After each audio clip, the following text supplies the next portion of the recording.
Good evening, everyone. This is Nitha Ramachandra from the Anna Hour Sports Show. This is episode 866, joined by a really special guest. Her name is Ice Young. She's an ASO athlete, and also at the same time, she's a sports journalist. So she covers sports. She's amazing, inspiring. I've seen a lot of her work, and man, she works hard every day, and she just signed a contract in Germany to play basketball. So we're going to get to all that. And first of all, how are you and your family doing today? And thanks for joining the show. Nah, thank you for having me so much. I'm really excited to be here. I've heard great things about the show, and so glad I can make episode 866. Me and my family are doing great. Like I said, I'm in Berlin, New Jersey, so small town in South Jersey. Just trying to soak up some family time before I go overseas. So everything's doing well, honestly. That's How good. are you? I'm good. We're living the dream here in Florida. Last day in Florida before I go back to Jersey, and we're gonna miss the clubbing down here, but everything's fine. I'm jealous. I see palm trees in the background. I'm really, really jealous. Yeah. But no, I'm glad that we can make this happen, and I love seeing women, especially in the sports industry, where they don't get enough opportunities. But now you guys are getting a lot more opportunities, and that's what amazes me about you and other women out there in the sports industry. And I want to start off with your childhood growing up. When did you get interested in sports and playing basketball and covering sports too? Yeah. Well, I started playing soccer and basketball at age 5. I come from a sports family, so both of my parents played 3 sports in high school. Mom played a couple of sports in college at a local D3 college around here in South Jersey. So come from athletic parents and background, which is nice. I'm the oldest of 2. And so both me and my 2 siblings grew up playing basketball and soccer. My brother plays professional soccer in Germany. My little sister plays at a D2 school and plays soccer there. And then obviously I played basketball collegiately. I was the only cool one who chose basketball. But yeah, so I think sports has always been just huge. I'm actually scared for the day when it's no longer a real part of my life that I'm playing the sport. But since I can remember, I've been playing sports, basketball and soccer. And I stopped playing in soccer my junior year of high school when I realized that basketball was what I wanted to do, what I loved, and what I could easily go to school for free. So yeah. So who were some of the role models that you looked up to in the sports industry growing up? Yeah. You know what? Honestly, I think the first person to come to mind is Stuart Scott. Okay. And really, just in terms of watching, sports broadcasting, right? Seeing a Black man on TV was a really cool thing to see. Obviously, we see a lot of high level Black athletes on the women's and men's side. And so I remember seeing him being like, oh, he's kind of cool and young. I didn't discover my love for sports broadcasting until my senior year at Syracuse. Wow. Yeah, a lot of people think that I just grew up wanting to be a sports broadcaster and I had worked on it forever and ever, but I didn't discover it until my senior year. I was going to graduate with a bachelor's degree in communications, and then got to Syracuse. And during my year where I was sitting out because of the transfer rule, I kind of discovered, Newhouse and sports broadcasting in the master's program, and really just kind of dove into it and found what I call my second love right after basketball. So that's really when I discovered it. It was really late in life. I'm glad that it happened then. And it's been great ever since. But Stuart Scott, somebody who I remember seeing on TV and being like, oh, he's Black, he's cool. Yeah. He used to talk about sports all day. That's exciting. One of my mentors is LaChina Robinson, who does a ton of basketball, women's basketball, WNBA.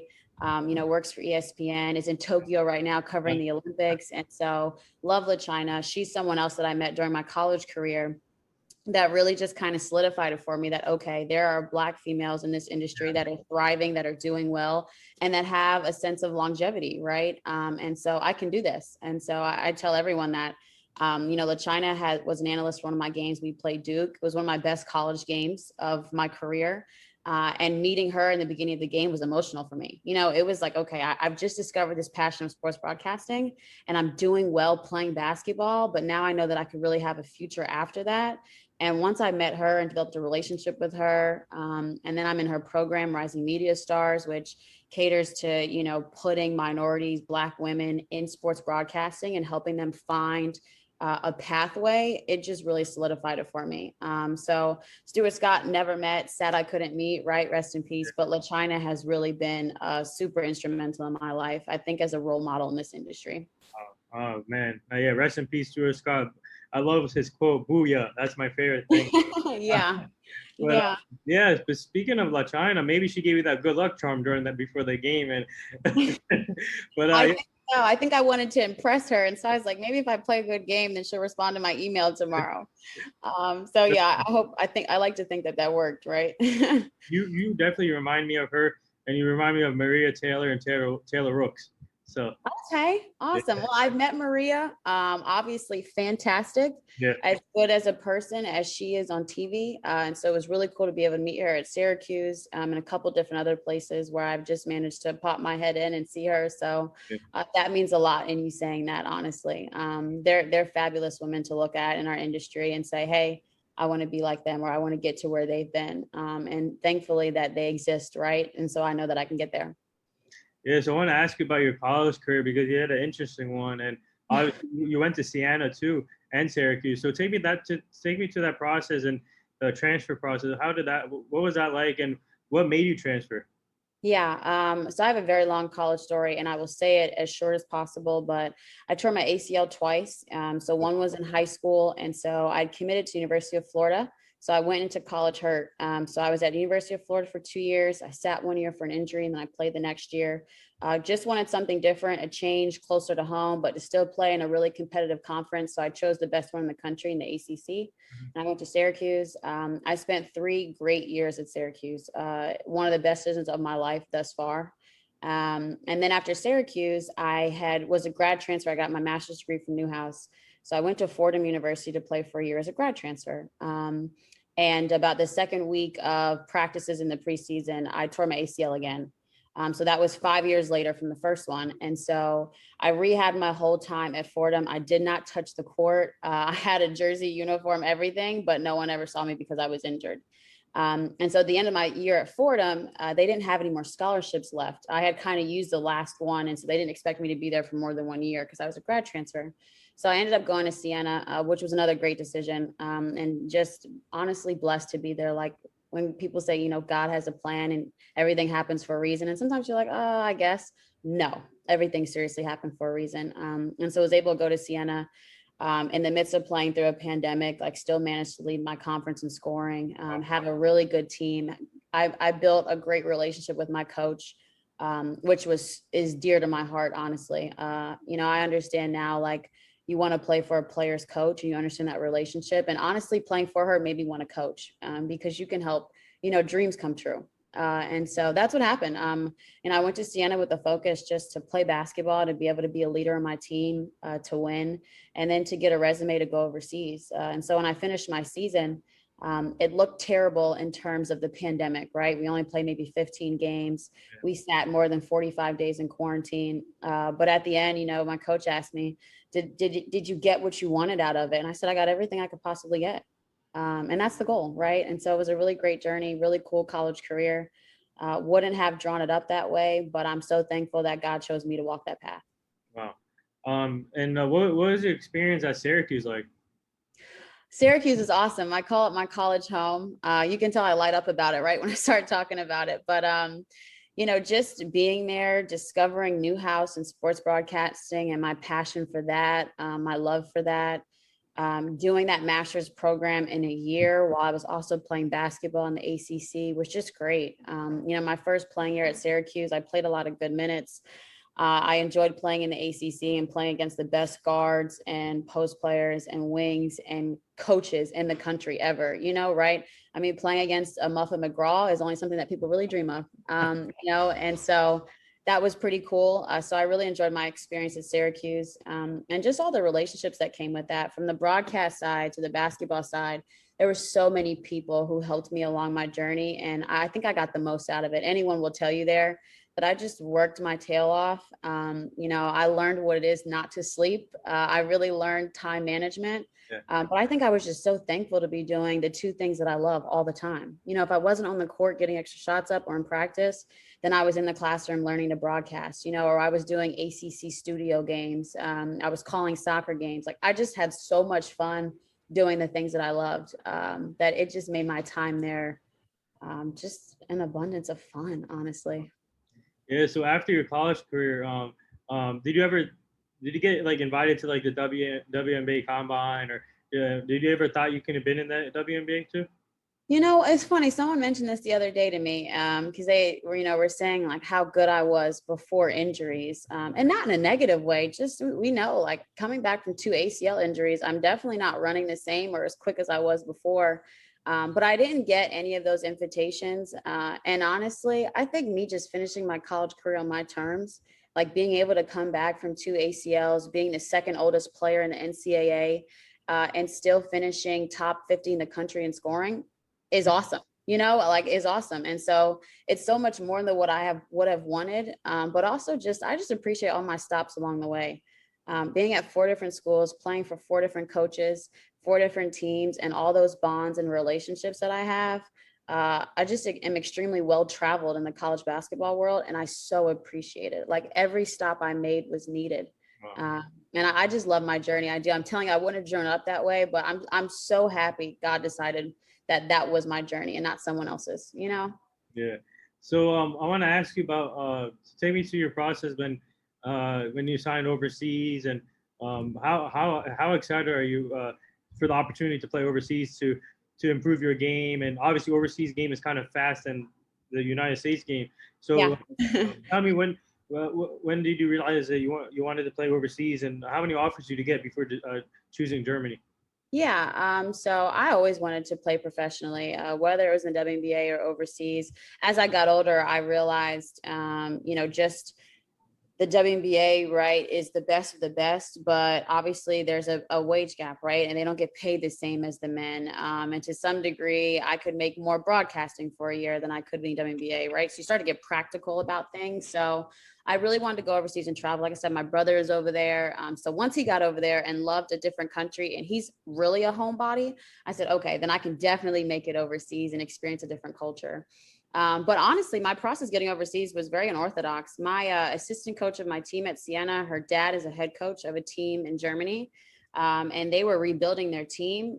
They were looking for, a shooting guard that really likes to knock down threes and play fast. And so she had asked me if I was interested, and I said, absolutely. And this was kind of when I was just deciding that I was not going to play college basketball again. Because of the COVID rule in the year, I had another year to play college basketball. Yeah. And I just decided I didn't want to. I just felt like I was done. I had accomplished what I wanted to accomplish. And so I, explored getting an agent, but I really had a team to go to before I got an agent. And so, I did some research on her dad and their team and his, coaching style in the area in Germany. And I just was like, yeah, I think this is a good decision to go. So it's a first division team in Germany. It's a really good league for me to start in as a rookie, getting good money. And I'm in a country that is familiar with me and my family. My family has, traveled to Germany because of my brother, more than 10 times. And so I'm really just excited about going over there, playing, and kind of knowing some people over there too, right? Like just establishing a little bit of comfortability when I go. So yeah, that's really how it came about, honestly. Again, couldn't have drew that up either. Yeah. So speaking of, you just brought up comfort zone, and how important is it for athletes, especially that are trying to find the right place or right team, and the players look for people they know or wherever they feel close with. So for you, how important is that when you have coaches or when you have people from Germany that know you already, your family, and how important is that to keep athletes right now? It's extremely important. I think, the pandemic kind of showed us that anything can happen. And that a blink of an eye, I had a teammate of mine who was stuck in Greece. She played with me at Syracuse. She was playing overseas in Greece. And when the pandemic happened, they closed the border. And so she spent over a year in Greece, not being able to come home. Wow. And so thankfully, like she, met some good people, had some friends, kind of adopted a family over there and was able to become comfortable. But without that, I'm not sure how she would have coped, nor how would I have coped, right? If that was me in that situation. So I would say it's so important for me to know that my brother is 3 hours away, and that if something happens or I'm uncomfortable or I'm not translating correctly what I want for dinner, that I can call him and be like, hey, I need your help. That means a ton to me. And then just my family, I give my parents a lot of credit. Like they've become international parents, right? Where they can go to Germany and they can walk around without my brother. They know the restaurants they're going to. They pick up on the language enough to be able to get around. And so just to know that also if they come with me and experience that and go to games, like they won't be lost. They'll be more comfortable than I will be. So it's like anything else, right? It's like picking a college. Yeah. You want to go to a college where you're comfortable, where you're loved. And those are really important things to do. And I think that's one of the reasons why I transferred from Florida in the first place. I was like, I want to be near home. I want to be closer. I want to make sure that I can see my family if I need to see them. And a 4.5-hour drive is nothing compared to a 2-hour flight or a 7-hour flight that I'm getting ready to experience in Germany. Yeah. So obviously, I don't know what the protocols are now in Germany, but what are you most looking forward to when you get there? And what have you been working on to improve your game and once you get there and when the season starts? Yeah, I think, being a pro, right, you're getting paid to do a job. And so I looked at my game, like, what do I do best? And how can I perfect what I do best? It's not necessarily about being the jack of all trades, right? I'm a 5'7" point guard / shooting guard. I'm not going to work on my post game.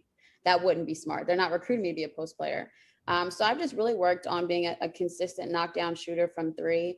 And then being able to pull up off the dribble, and then passing. I think passing is an area of my game that I didn't focus on a lot as a kid, because both of my parents had scorers mentalities, and so they taught me how to put the ball in the basket, which I thank them for that.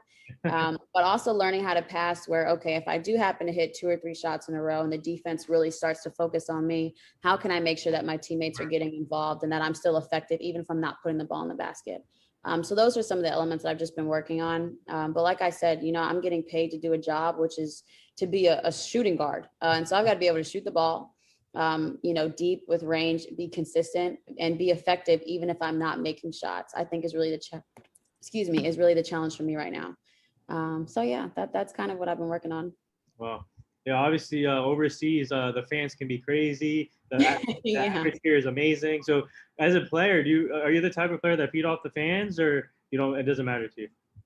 Oh, absolutely. One of the reasons I also call Syracuse my college home is because of the fans.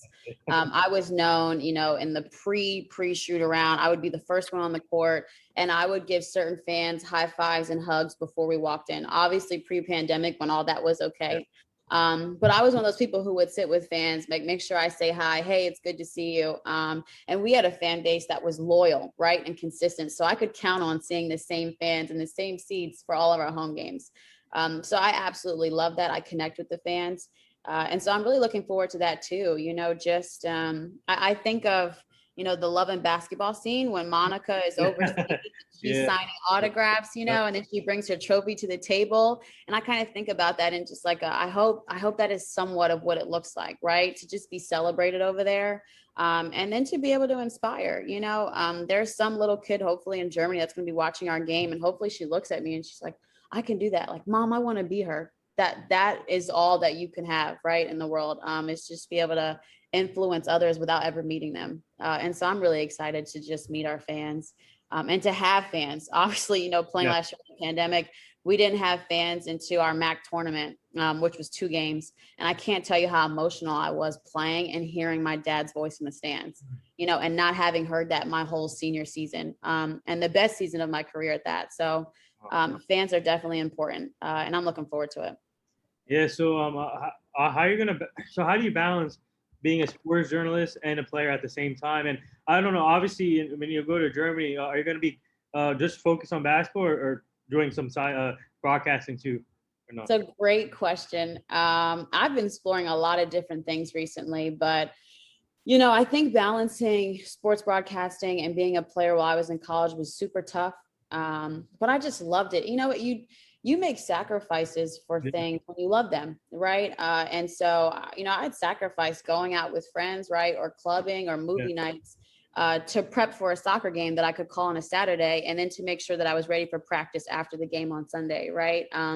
To play a game and then in the doubleheader be an analyst for the studio show for the men's game 2 hours later. Like all those experiences are things that are completely unique. You don't hear people doing those a lot. And so I just was so happy to do them that I think I just pushed myself to a level of like, okay, well, we've got to be great. like in both things. We've got to make sure that we play at a high level on the court, and got to make sure that I produce and broadcast at a high level in the studio or at a game. But I was also just super thankful for my experience to be able to do those two things. So I think it did a lot for me in that. It also let me know that whenever I do finish playing and I just want to broadcast, I think it'd be so easy for me, because I'll feel like I don't have to go anywhere. Like I can just prep and sit at home and watch games, and prep and sit at home and watch games, and then go do the game. And not have to worry about practice in between, or conditioning, or lifting, or trying to get a nap in before my training, right? So that was great. But I forget your question. I'm so sorry. But honestly, oh yeah. So I think when I go overseas, I've explored the possibility in remote and calling games remotely. And so talking to a couple of different networks right now to see how feasible that is in terms of technology and sending a kit over with me. I hope it is, because I would love to say that I'm a professional basketball player and I've also called a game the day before. So that, again, a different experience. But if not, my focus will just be to have a good rookie season, to make sure that I'm in shape when I go over there, that I'm sharp and I'm ready, that while I'm over there, I also experience the culture, because I'm a person as much as I am an athlete. And then when I come back from that first year, to assess, right? How did I do professionally? Do I like it? Like that could be a real thing, is to come back and say, I don't like going overseas. I want to be in America. But also, right, to assess if I liked it, if it's for me, do I want to do it again? And then to see if I don't broadcast, how much I really miss it. So there's a lot of different things up in the air for me. And one thing that I love about my life is I have options, right? I don't have to just do one thing or rely on a game to be able to, give me a livelihood. I can look at other things to do. And so sometimes it's a blessing and a curse, but I've made it as much as a blessing as I possibly can. Yeah, it's amazing. It's always good to have an option, and whatever you choose to do when you're in Germany, I'm sure that you're gonna do amazing at both at the same time. So Thanks so much. yeah, anytime. And now I want to switch gears here a little bit. I want to get to an important topic. Okay. I'm a big advocate in women in sports. Like I said, I mentioned this earlier, and I have like 7, 8 people, like I said, helping me out with the team, and 4 of them are females.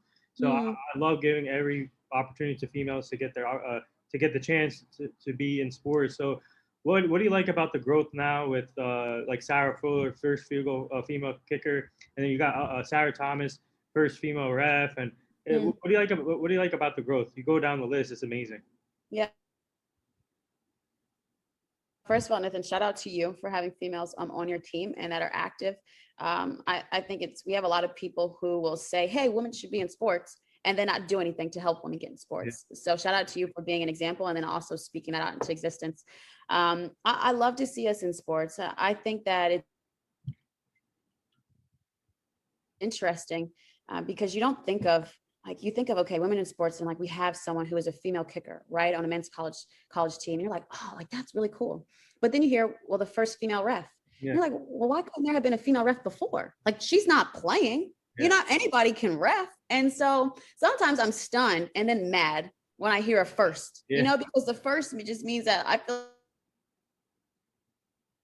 we're so far behind, right? We're not talking about the first person to go to space. We're talking about a female that can call a men's game. Right. And so I'm happy about it. And I just think that there needs to be more of it. And I also think that people really care to see that level of diversity.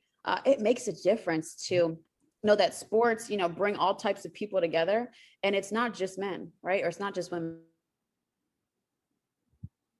or it's not just white people or Black people, right? It's literally everyone can come together to cheer for a team. It's everyone that can come together and get a license to ref, right? Or to be a coach. And so women in sports I support it. I love it. And I just think there really needs to be more of it. And with that, it also, you have to charge that to other women that are there, right? And so for the first female referee, right, bring somebody along with you, right? Is she training someone, behind closed doors that's like, hey, when they need a ref or when they need an alternative, right, you can be the next one in line. Again, I talked about my mentor, LaChina Robinson, but that's something that LaChina has done so well is, with some of, my colleagues like an Andrea Carter, right, or Zoora Stevenson. Yeah. Building these young girls behind her. So that way, when she creates the path, they can walk behind, right? We call that lift as you climb. And so that's important for us too, is that as much as we want the rest of the world to respect women in sports and to advocate and promote us, we also have to promote each other and bring each other up. And sometimes that's a challenge. I think sometimes an issue with women in we feel like there's not enough seats, right? Like there can only be one Maria Taylor. That is not true. That's not true, right? There are plenty of seats. There are plenty of opportunities with all the digital spaces and the different shows that pop up here, here, and here. We should see women everywhere, because the majority of the sports that anyone covers has a men's side and a women's side, right? Yep. Football is like the exception. So I love it. And I just think that my message is normally to women who are there and established to lift as you climb. If we want the rest of the world to respect us in that, we have to be the first ones to promote each other and to bring each other with us. And that's honestly what I've seen with my mentors, a Jamel Hill, a China Robinson, a Maria Taylor. It has just been awesome to see them grow and then bring other women behind them. It's amazing. Speaking of Zoora Stevenson, she's a champion now with the Yes, Bucks. she is. That's my rising media star sister. Yeah. I love her. I'm so proud of her. I remember talking to her when we first met a couple years ago, and she was in news, and she was trying to get in sports. Yeah. And now look at her, right? Like everyone's like, I want her job. Oh my goodness, I want her job. And so again, just an example of being resilient, but lifting as you climb. I would like to think that LaChina had a lot to do with where she got, and I know that Zoora would give her a ton of credit.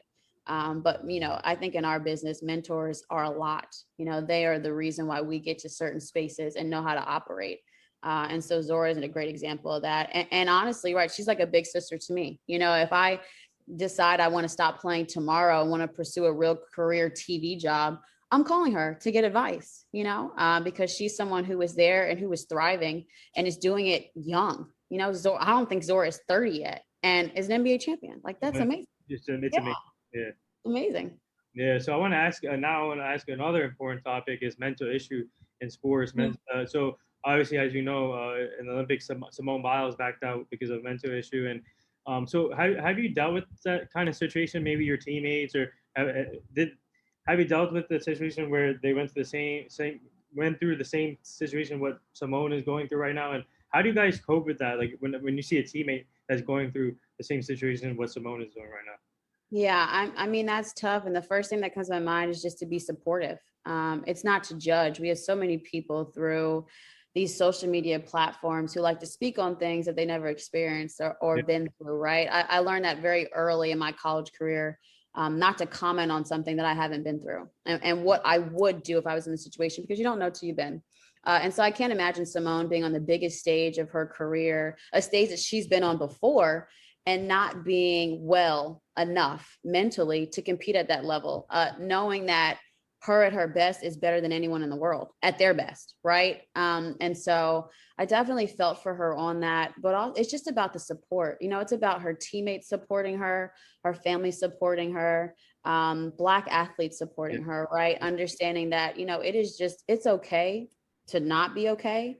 I would be lying if I said every game of my college career, I was in the best mental state. I mean, we all go through it. We go through, not being able to sleep at night and anxiety over games and the pressure we put on ourselves to perform at such a high level day after day after day.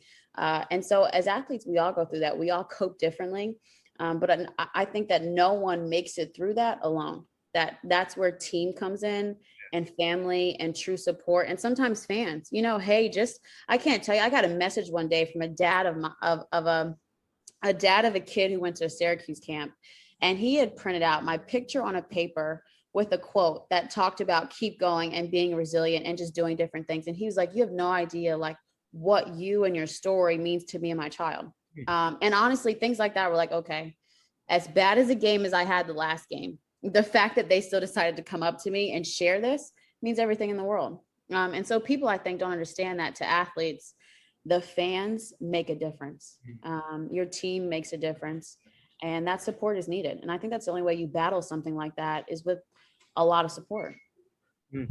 Yeah, so I'm hoping she's okay. And obviously she's one of the best out there. She's the GOAT of gymnastics. And but the girl who replaced her, she won gold. So Tony Lee, yes, she did. Oh my goodness, and her family is amazing. Yeah. It's so hard not to root for her. Just hearing the interviews when she was qualifying and seeing her family and those interactions, it was just so hard not to root for her. And honestly, well deserved. And it's again, just got to give Simone a lot of credit, because also was a selfless act too, right? Of, you know, knowing that she may have messed it up for her team and having faith in her team to say, no, you guys can go ahead and place without me. And I'm, you know, I have faith that you'll do that. So I can't imagine being on the biggest stage of my career and going through something like that mentally and not being able to perform at a high level, knowing that as an athlete, that's what you look forward to, right? Is the Olympics and representing your country.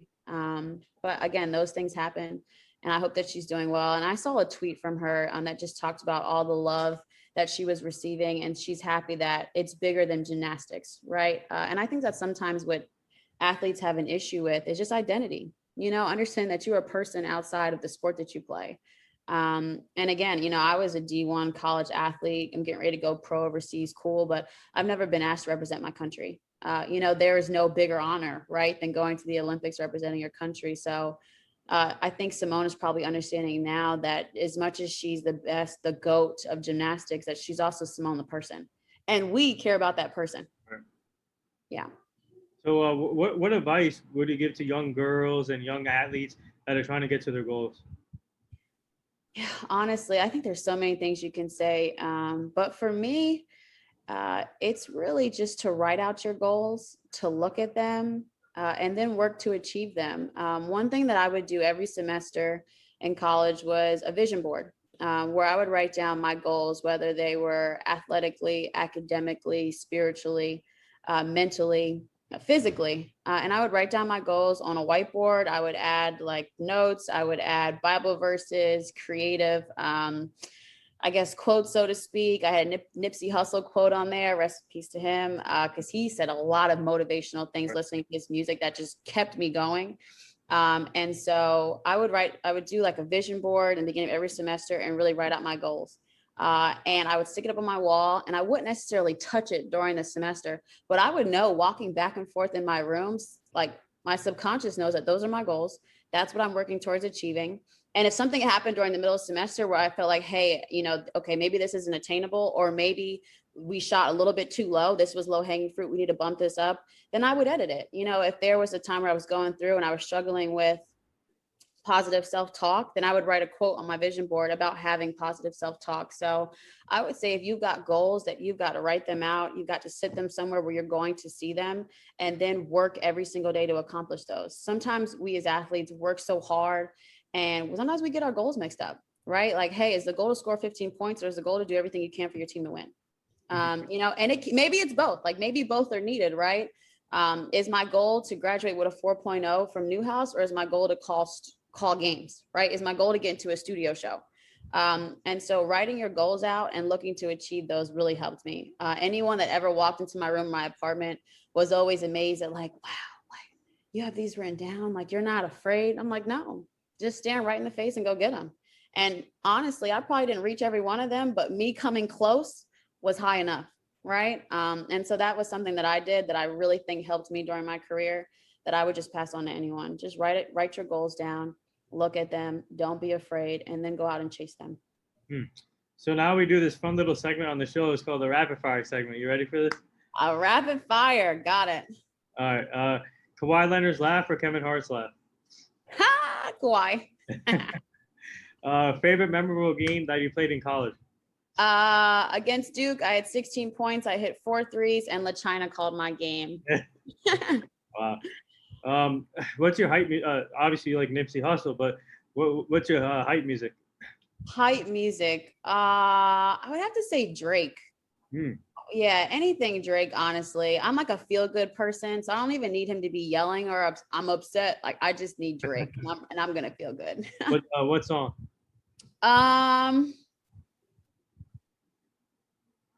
Oh man. Geez. I don't know. I see like 5 just popped into my head, and I'm like, what song would I pick by Drake? Mine is Life is Good with Future. Okay, that's a good one. No, I like that. You know what? Take Care. Like Take an old goodie. Take Care. Yeah, Take Care would make me feel good. I gotta ask you this: are you related to Trae Young? I'm not, honestly. I'm not related to Trae Young. He probably wishes he was related to me, but you know, it happens. So how did you get your nickname? And because it's amazing. I love your nickname.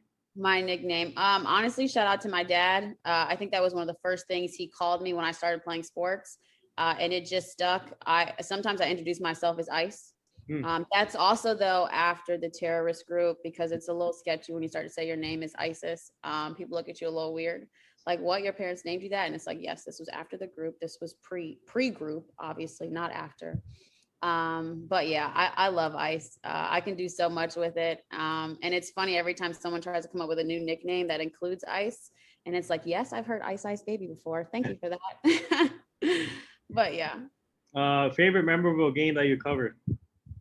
Memorable game that I covered. Oh, that's a good question. Wow, that's a really good question. You know what? I was a sideline reporter for a game at Manhattan College. I was working sideline. This was the year that I was at Fordham and I was injured. And it was Canisius, I believe, and Manhattan College. And a guy from Canisius, I never forget because his name is Majesty. He made a game-winning free throws. And he has this super cool, different free throw routine. I'm sorry, he made a game-winning shot. But he has a free throw routine that is so different that it went viral on social media. And so I had to do a post-game interview with him. And I just remember thinking like, whoa, he just, had a game winner. And I got to do a post-game interview. And I'm so young in my career. It's only my fourth time doing sideline. And so the interview actually came out pretty cool. One of them is on my reel. So thank God I asked a question that was good enough and I looked okay. But that was pretty cool to me because it was a game winner. And I was just as rattled as if it was my team that had the game winner. Funniest experience as a player and a journalist and a reporter?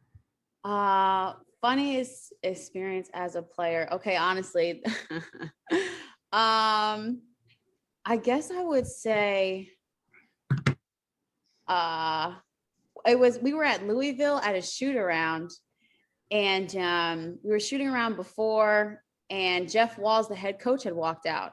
And normally you kind of just say hi to coaches and you keep it moving. But, he says hi, he starts talking and joking with us.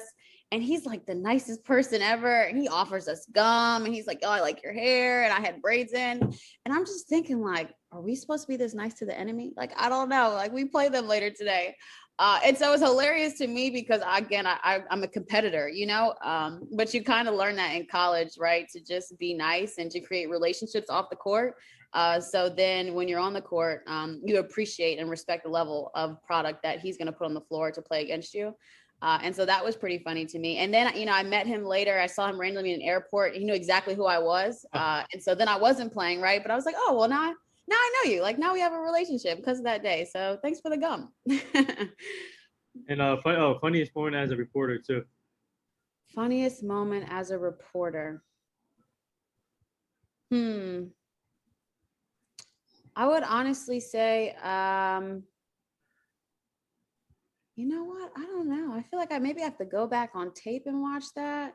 There was a couple times where I walked sideline and you get tripped up on the cord because you're nervous and you're like walking and trying to check and you're looking at notes and you're like, and then you trip. Luckily that wasn't on camera, so that was great. But there was definitely a couple times early.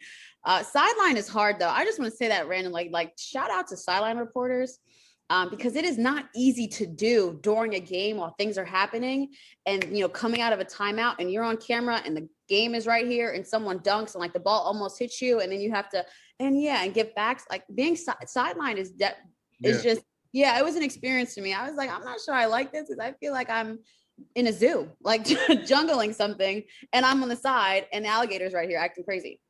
But yeah, I think tripping on the sideline was obviously was funny to me. You gotta laugh at those things, honestly. Yeah, you gotta be on their blooper reel. Right, I know, right? So what is your thoughts when the Bucks won the championship? Obviously, did you reach out to Zoora after that?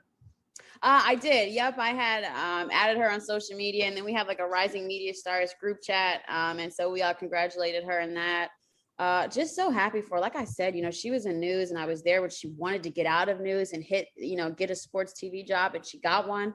And obviously with a really good team. And so I was happy to see that journey. Obviously they were down 2-0 and a lot of people were rooting for, CP3 to get his first ring. And so really happy for her, and honestly happy for Giannis. Yeah. I love to hear the stories about, my first couple years I was walking to the gym because I was sending so much money back home to my family, right? Or I have 3 brothers in the league and now we all have a ring, and just the stories about the sacrifices his mom made. And sometimes those stories bring you back to earth. They let you know that these are real people, right? They're superstars, obviously, and they're incredibly gifted, but they're also people who just had some of the worst situations and made the best out of them.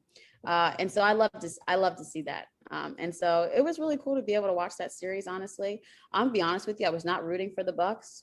Like, I was rooting for Zora to do well, absolutely. But I 100% was wanting CP3 to get his first ring. I'm a little sad about it still, but I'm happy Zora got a ring, so I'll let it go. I think that he has a 4th brother coming soon in the NBA. I forgot. Yeah, I heard. He was in yesterday's draft. I don't think he got drafted. Okay. I don't know, but yeah. So the whole family is amazing, inspiring, and actually one of our members on the team. We have our youngest member is 14 years old, who's helping out with the team. He's 14, and he got to interview Giannis in person. So, okay. Oh, that is awesome. At 14? Yeah, 14 years old. That's a cool fun fact. Like, who's your best interview? Giannis. Giannis. So speaking of Giannis, what was your reaction when he ordered that 50-piece McNugget thing from Chick-fil-A after he scored a 50-point in the finals? I honestly just wondered if he realized he was going to do that at Chick-fil-A, or if that was kind of maybe a plan. Like, once he realized he finished the game and had 50, like, oh, maybe I could do this. I wonder if that was even his idea. Like, did someone else say, hey, you should order a 50-piece, even though normally you order 25? I don't know. But I thought that was hilarious. And then just the support of the fans, right? I think it's funny on the video, the lady that was taking his order was like, oh, and she was kind of stunned, right? Which I would have been too. I'd be like, can you sign my autograph? Like, where the receipt? Can you just sign and I keep it? So that was pretty cool too. I love that he has so much personality too. I love that we get access to high level athletes like that to see their personality. It's awesome. Yeah. So yesterday was the draft. What was your thoughts on Westbrook getting traded to the Lakers? I tell you what, I saw a funny picture on Twitter. And it's a picture of Westbrook. He has the ball. He's outside the 3 on the wing and no one is guarding him. And you just happen to see LeBron in the corner guarding someone else. And they're like leaving him open. And so someone comments and says, this is the way they guarded Westbrook in the playoffs. Yet they think he's going to be the answer to all their problems. And I just thought that was hilarious. And so I think that it's going to be really cool for Brody to be on their team.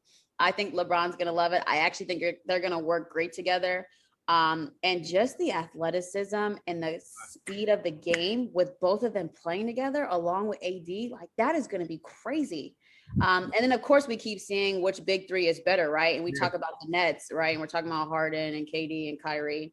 And so I keep seeing those matchups. I'm like, yeah, those are going to be some games. But I'm excited for LeBron, honestly. I think it's hard to like be against him. Skip Bayless, I don't understand it. I don't get it.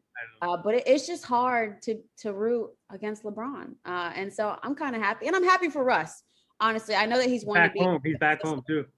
Yeah, back home. But I know that he's wanted to be in a good system, surrounded by good players, so he can enjoy playing this game and have a real chance at a ring. So I honestly I hope that he goes there, that things work out smoothly. I'm not saying that they're going to win. I'm just saying that's going to be really hard to beat them if they can get it all together and get those forces to work, right? Mm-hmm. So I want to ask you though. So speaking of the draft, I'm sure you watched it. What was your thoughts? And any surprises in this draft that caught your eye? To be honest, I did not watch it. I had a summer league game last night, but I saw the first round, and so I'm a huge fan of Jalen Suggs.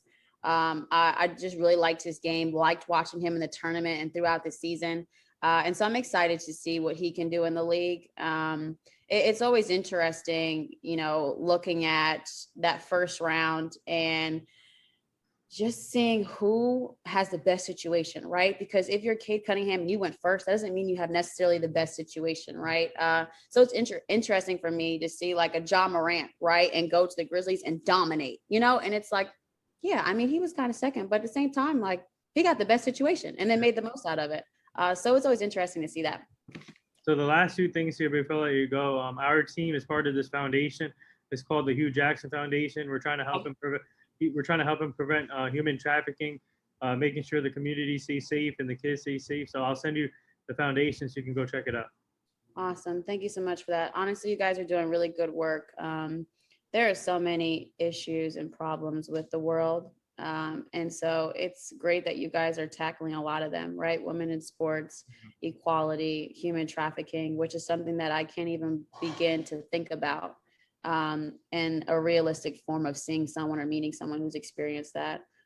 So honestly, shout out to you guys for just being well-rounded and caring about people outside of sports. Yeah, and the last thing here, would you like to say anything to all the nurses, doctors, and all the essential workers right now? Honestly, just thank you for your service. Thank you for doing a job that no one wanted to do, which was to protect us and save us at a time when everyone was at risk. And rest in peace to all of those people who have lost their lives to make sure that we were protected during that time.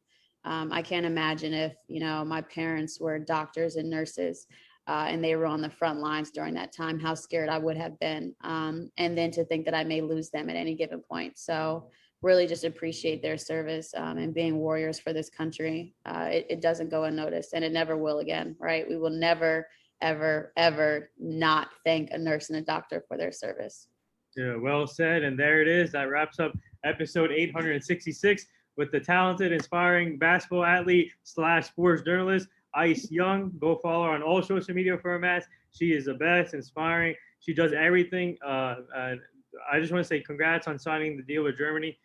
Continued success, and we'll be watching your career, obviously. And we would like to have you back on the show so you can meet the full team. And shout out to Travion for setting this up, maybe, or not setting this up, for connecting us. But you and your family stay safe. And like I said, good luck again. And this has been an honor. So thank you so much, Nathan. It's been an honor to be on here. And like I said, I hope we can obviously now connect, right? Stay in touch in the future, be colleagues in this business, yeah. And continue to stay safe and take care of your family. But thank you so much for having me on. I really enjoyed our conversation. Anytime.